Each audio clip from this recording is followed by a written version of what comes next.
Hi అండి అందరికీ. ఇంకా ఈరోజు దమ్ బిర్యానీ అయితే చేస్తున్నానండి. చెల్లి చెప్పింది ఈ విధంగా చేస్తే చాలా బాగుంటుందని. ఇంకా దమ్ బిర్యానీ కావాల్సింది మనకి చికెను, అలాగే బాస్మతి రైస్, ఇంక ఈ ఐటమ్స్ అన్నీ కావాలండి. ఇలా చూస్తూ ఉండండి ఏమేమి కావాలనేది. ఇలా పెట్టాం కదా, ఇవన్నీ చూస్తే మీకు తెలిసిపోతుంది. ఇంకా చికెన్ అయితే కడిగి పెట్టుకోవాలండి. ఇంకా మనం బాస్మతి రైస్ కూడా కడిగేసి పక్కన పెట్టుకోవాలి. అలాగే మనకి నిమ్మకాయ అన్నది, గరం మసాలా, జీరా పౌడర్, బిర్యానీ పౌడర్ కూడా కావాలి. ఇంక ఉప్పు, కారం, పసుపు, అలాగే కొద్దిగా పెరుగు, అల్లం వెల్లుల్లి పేస్టు, అలాగే మసాలా దినుసులు కావాలండి. బిర్యానీ ఆకు, లవంగ, చెక్క, దాల్చిన ఉంటాయి కదా, అవన్నీ కావాలి.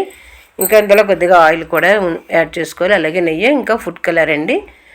ఇంకా మన చికెన్ కడిగి పెట్టుకున్న దాంట్లో ఉప్పు, కారం, పసుపు, కొద్దిగా ఆయిల్ కూడా వేయాలి. ఆయిల్ వేసిన తర్వాత ఇంకా అల్లం వెల్లుల్లి పేస్ట్ కూడా కొద్దిగా వేసుకుందాము. అల్లం వెల్లుల్లి పేస్ట్ వేసిన తర్వాత పెరుగుని యాడ్ చేసుకోవాలండి. పెరుగు యాడ్ చేసుకుని ఇంకా అందులోనికి మనం కొద్దిగా కరివేపాకును కూడా యాడ్ చేసుకుంటే చాలా టేస్టీగా ఉంటుందండి కర్రీ అనేది. బిర్యానీలో దమ్లో వేస్తాం కదా, బిర్యానీకి చాలా బాగుంటుంది. ఇంకా అలాగే కొద్దిగా మసాలా దినుసులు కూడా యాడ్ చేసుకోవాలి.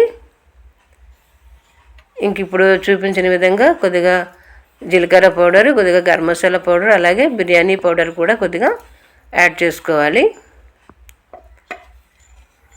ఇంకా అలాగే అందులోనికి కొద్దిగా నిమ్మకాయ కూడా మనం పిండుకోవాలండి. నిమ్మకాయ వేసుకుంటే మామూలుగా కర్రీ చేసుకున్నప్పుడు కూడా నిమ్మకాయ పిండుకుంటే చికెన్లో చాలా టేస్టీగా అయితే ఉంటుందండి. ఒకసారి ట్రై చేసి చూడండి, చాలా బాగుంటుంది. ఇంకా అందులోనికి మనం కొద్దిగా కట్ చేసి పెట్టుకున్న ధనియా పత్తి అండి, కొత్తిమీర కొద్దిగా, అలాగే మింట్ వేసుకోవాలి. ఇవన్నీ వేసుకున్నాక బాగా కలుపుకోవాలండి. అంతా కలిసినట్టుగా బాగా కలపాలి. ఇంక సండేకి అయితే పిల్లలు ఇలా చేయమని అన్నారండి. చెల్లికి అడిగితే ఈ విధంగా చెయ్యు, చాలా బాగుంటుంది అని చెప్పిందండి బిర్యానీ. ఇంక ఈ విధంగా అయితే ట్రై చేస్తున్నాను, ఎలా ఉంటుందో చూడాలి. మరి ఫస్ట్ టైం దమ్ బిర్యానీ ఈ విధంగా ట్రై చేశానండి. ఇంకా కలిపేసిన తర్వాత మనం ఇదంతా ఒక 10 నిమిషాలు ఇలాగా పక్కన పెట్టుకోవాలండి. బాగా అంతా ఇదవుతుంది కదా, అందుకని పక్కన పెట్టుకోవాలి. ఇంకా రైస్ కోసం ఏంటంటే వాటర్ తీసుకుని అందులో కొద్దిగా సాల్టు, ఇంకా అలాగే కొద్దిగా మసాలా దినుసులు కొంచెం వేసుకోవాలి. ఆకు, ఇంకా దాల్చిన చెక్క, లవంగ ఇవన్నీ ఉంటాయి కదా, ఇలాచి, ఇవన్నీ వేసుకోవాలి. అలాగే కొద్దిగా నెయ్యి కూడా వేసుకోవాలి. నిమ్మకాయ కొద్దిగా, అల్లం వెల్లుల్లి పేస్టు, అలాగే కొద్దిగా ధనియా పత్తి, అలాగే కొద్దిగా పుదీనా కూడా యాడ్ చేసుకోవాలండి. ఇంకా కొద్దిగా నెయ్యి వేసుకోవాలి ఇందులో.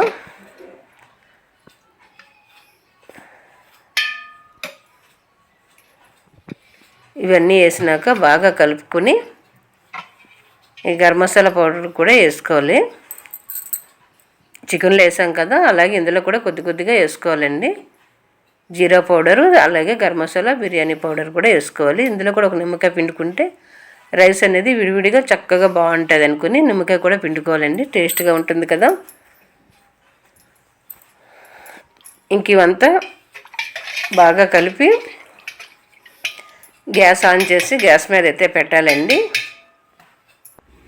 ఇంక ఇది మరుగుతూ ఉంటుంది కదా, ఈలోపు మనం చికెన్ కోసం ఒక ప్యాన్ పెట్టుకొని అందులో కొద్దిగా ఆయిల్ వేసుకొని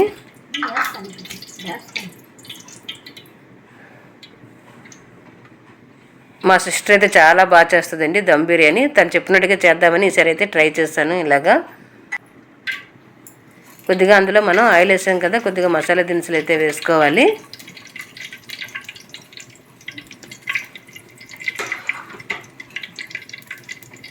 అలాగే చికెన్ వేసుకోవాలండి. ఇంకా కలిపి పెట్టుకున్నాం కదా ముందుగంట, ఇంకా చికెన్ అంతా అందులోనికి వేసేసుకోవాలండి. ఇంకా ఫస్ట్ టైం ఈ వీడియో చూసినట్లయితే మా ఛానల్ తప్పకుండా సబ్స్క్రైబ్ చేయండి, అలాగే షేర్ చేయండి, లైక్ చేయండి. ఇంకా ఇవన్నీ వేసినాక చికెన్ వేసినాక బాగా కలిపి పక్కన మూత పెట్టాలండి.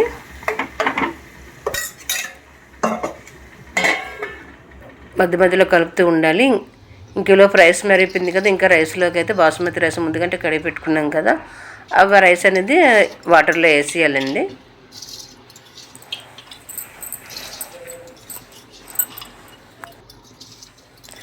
రైస్ అంతా మొత్తం బాగా వేసేసుకున్నాక బాగా ఒకసారి అయితే రైస్ని బాగా కలుపుకోవాలండి.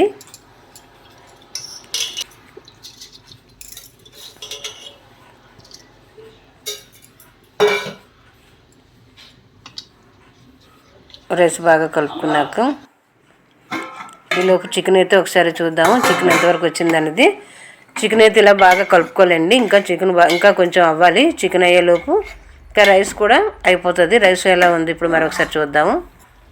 రైస్ అయితే అయిపోయింది కదా. ఇంకా చికెన్ ఈ చికెన్లోనికి మనం రైస్ అనేది ఇలాగ జాలీతో వడబట్టుకుంటూ ఆ రైస్ మొత్తం ఈ చికెన్లోనికి అయితే వేసేసుకోవాలండి. కొద్దిగా వేసుకోవాలి. ఇంకా నేను ఈ తపాలు అనేది చిన్నది అనిపిస్తుంది, ఇంకా చేంజ్ చేయాలనిపిస్తుంది. ఎక్కువైపోతుంది కదా, ఇంకా నేను సరిపోద్దేమో అనుకున్నాను. కానీ ఈ తపాలు అయితే చిన్నదిలాగా ఉంది. ఇంకా ఇందులో ఇంకో షిఫ్ట్ చేశానండి వేరే దాంట్కి. ఇంకా రైస్ అంతా మొత్తం వేసిన తర్వాత మనం ఇంకా కట్ చేసుకున్న ఇంకా ధనియాపత్తి, ఇంకా అలాగే మింట్ కూడా ఉంది కదా మనకి, అది కూడా యాడ్ చేసుకుని ఇంకా ఫ్రై చేసుకున్న ఆనియన్స్ ఉన్నాయి కదా అది కూడా వేసుకోవాలండి. ఇంకా అలాగే కొద్దిగా నెయ్యి కూడా యాడ్ చేసుకోవాలి మీదన టేస్టీగా ఉండటానికి కోసం. మీరు వద్దనుకుంటే మానుకోవచ్చు, కానీ నెయ్యి వేస్తే ఇంకా చాలా టేస్టీగా ఉంటుందండి. అలాగే ముందుగా మనం ఫుడ్ కలర్ అయితే ఉంచుకున్నాం కదా, ఆ ఫుడ్ కలర్ కూడా కొద్దిగా యాడ్ చేసుకోవాలండి. యాడ్ చేసుకోవడం వల్ల కలర్ఫుల్గా ఉంటుంది బిర్యానీ అనేది. ఇంకా ఫ్రై చేసుకున్న ఆనియన్ కూడా మనం ఈ విధంగా మీద అయితే చల్లుకోవాలండి. అంతా బాగా వేసేసుకున్నాక ఇప్పుడు అలాగే సిమ్లో దానిపైన మూత పెట్టి సిమ్లో పెట్టి మనం కుక్ అయితే చేసుకోవాలండి. ఇంకా చూద్దాం ఎలాగుందో బిర్యానీ అనేది. బాగా సూపర్ అయితే వస్తుందండి. స్మెల్ అయితే చూద్దాం ఎలా ఉంది. చాలా బాగుంది కదా చూడండి. ఇంకా టేస్ట్ అయితే చూడాలి. చూడటానికి అయితే కలర్ఫుల్గా చాలా బాగా వచ్చిందండి బిర్యానీ. సిస్టర్ చెప్పింది చాలా బాగా చెప్పింది, చాలా బాగా అనిపిస్తుంది రైస్తోని. బాస్మతి రైస్ కదా చాలా బాగా కనిపిస్తుంది. ఇంకా సర్వ్ చేసుకుందామండి. ఎలా ఉందో టేస్ట్ చేసి చెప్తాను. టేస్ట్ అయితే సూపర్ అండి. రెసిపీ చెప్పినందుకు thank you my dear sister. Thank you అండి.